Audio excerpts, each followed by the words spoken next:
The New York Giants are surprisingly coming off a season where they outplayed almost every expectation that the media put on them.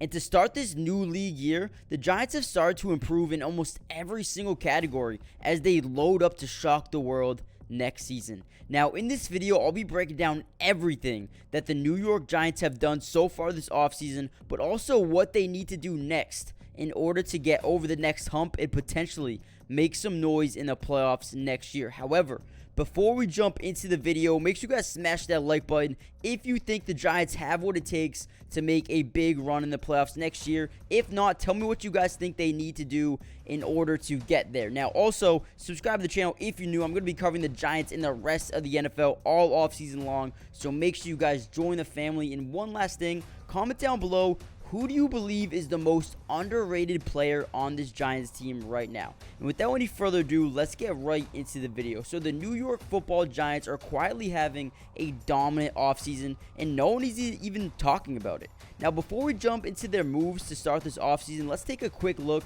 at some of their stats over the last season and where they ranked compared to the rest of the NFL. Now, last year, the Giants ranked number 18 in points per game. They also ranked number 19 in yards per game, number 22 in third down conversion percentage, and number 16 in touchdowns per game. Now, obviously, we have to keep in mind that they were barely healthy and that they still needed to come out here and get better this offseason. And the good news is they've pretty much done that. Now, offensively, the one area that they struggled in the most was the passing game. Running the ball wise, the Giants were one of the best offenses in the league. However, they ranked number 24 in yards per pass, number 25 in passes per game, number 26 in passing yards per game, and number 27 in quarterback sacks. Obviously, it made them so one-dimensional, especially the fact that they were number 25, which is, bottom 7 in pass attempts per game. They got to get that up because teams already know what you're planning to do. If you only pass it, so many times per game, teams are going to, hone in on the running game. And next year, I want to see the Giants kind of go more into a passing game, but still utilize Saquon Barkley the way he needs to be utilized. Now, clearly, the passing game as well as QB protection was a must-need upgrade this offseason. And when we look at, last season, we remember the Giants really struggled staying healthy, especially in that wide receiver room. The Giants started off this offseason wanting to add more depth and just overall potential to that position group, and they did just that. Firstly, the Giants went out and traded for Pro Bowl tight end, formerly of the Las Vegas Raiders, Darren Waller. Now, Darren Waller, as we all know, can be an absolute game changer at times. And in my opinion, I think he's going to fit right into this offense as a field stretcher. You can get down the field, make plays. Personally, I love this addition because it just makes them so much more, dynamic. Over Darren Waller's career, he's put up 298 catches for over 3,500 yards, 19 touchdowns, while averaging 12 yards per catch. But the Giants didn't stop there. Shortly after, they brought in a speedy wide receiver, Paris Campbell, formerly of the Indianapolis Colts, a guy who has a ton of potential, in my opinion, as a deep threat, but hasn't been able to stay on the field enough to prove his worth in the NFL. However, the good news is that when he is healthy, he can be a big-time playmaker, and he's already shown flashes of being just, a reliable wide receiver when he's on the field. Health is the most important thing for him, and especially this whole Giants team, in my opinion. Now, over his career, he's put up 97 catches, 983 yards, 5 touchdowns, while averaging about 10 yards per catch. And, it doesn't stop there. The Giants also went out and snagged Jamison Crowder and Jeff Smith. Now, not only have they gone better in this group, but they're also 10 times deeper than they ever were over the past couple years. Now, currently on this roster, the Giants have Sterling Shepard, Isaiah Hodgins, the guy who broke out last year. They got Wan'Dale Robinson, Paris Campbell, Darius Slayton, Jamison Crowder, Jeff Smith, Colin Johnson, Darren Waller, and there's some other guys who could potentially be a good wide receiver over these next few years. So, I mean, the room is just so stacked right now, and they're, they can't do much, much more to add to this group. It's already loaded for the start of the season. The competition over training camp should be amazing to see, and we'll see who actually steps up and earns himself a role, because right now, if you ask me who are the starting 3 receivers for this team, I have no idea. I mean, I'm guessing Isaiah Hodgins has earned himself, a say in the discussion, but you still got Sterling Shepard, but he's coming off injury. Darius Slayton was pretty good last year. You got Paris Campbell coming over here. You got, there's so many guys that could potentially compete for a starting job on this team. So I have no idea who's going to be starting wide receivers. Let me know who you guys think it's going to be. But overall, offensively, the roster looks good. But I wouldn't mind seeing them address some O-line help in the draft.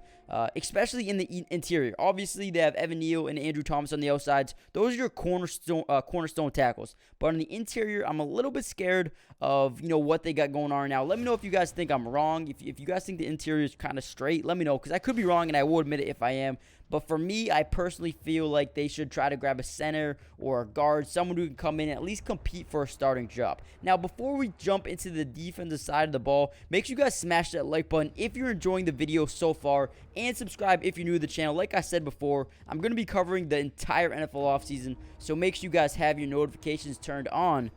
But let's get into the defensive side of the ball for the New York Football Giants. Now, they have a lot to work on, or they had a lot to work on coming into this offseason. And honestly, they still have some work to do. But I'm going to be straight up. The Giants need to drastically improve a couple of different areas or categories here on the defense. So the Giants currently ranked last season, number 22 in points allowed, number 25 in yards allowed, number 29 in fourth down conversions, number 31 in yards allowed per rush, number 22 in rushing touchdowns allowed per game, number 32 in opposing interception percentage, and number 21 in sack percentage. I mean, these numbers are just really, really bad, and they need to improve on a lot of them. They brought in potentially 3 new stars to this team, though, so they're already trying to make some, impactful signings. Now, I'm sorry if I butchered some of these names, but they brought in Bobby Okereke, Bobby McCain, and Amani Oruwariye. Now, honestly, I love all 3 of these signings, and I think all of these guys are going to come in and actually be huge factors for this defense going forward. However, Amani might not come in and, step into a starting role for this team, but he can definitely earn it in camp. He just has to play good. Like I said before, they have a deep, I'm not going to say deep, but they have some guys over here at the cornerback position that I like, including, a guy like Adoree Jackson. You got Cordell Flott and Darnay Holmes, and now you got Amani. So let me know who you guys think is going to win or be in that 5-man rotation for the DBs. Let me know your starting corners and your starting safeties. Probably going to be Xavier McKinney, Bobby McCain, Adoree Jackson, Darnay Holmes. And then for that right cornerback slot, it's either going to be Cordell Flott or Amani. We'll see who it is. They also picked up a guy like Leonard Johnson as well. Don't know if he's going to factor in too much right away. But obviously, he has the ability to earn himself a job here in training camp and mini camp and going forward. Now, overall, the Giants have, improved their biggest needs, including positions like wide receiver, linebacker, corner, D-line. But like I said before, interior O-line needs to improve, whether that's in the draft or finding a guy or two in free agency. They need to do something. Now, in my opinion, the Giants have gone better. I'm not going to sit here and say that they haven't gone better. They have gone better. They've improved as a team, and I think next year they will be a more dominant team going forward. But like I said, improving O-line is probably the only thing I would really want them to do. Like, when you look at the roster on the defensive side of the ball, I love Azeez, Dexter Lawrence, Leonard Williams, Kayvon Thibodeau. I mean, amazing. Then you go Jared Davis, Bobby Okereke, or whatever his name is. And then you got Adoree Jackson. You got Xavier McKinney, Darnay Holmes, Bobby McCain. Like, the defense looks pretty good on paper. So, in that aspect of the game, I think they're good. They kind of just got to put it together on the field. Offensively, I like what they got going on too.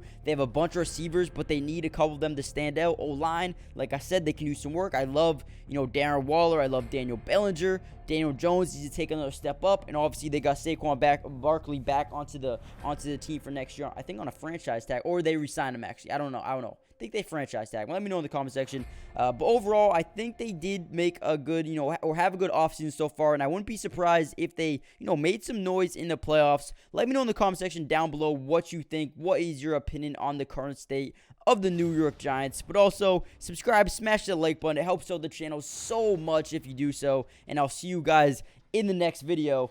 Peace.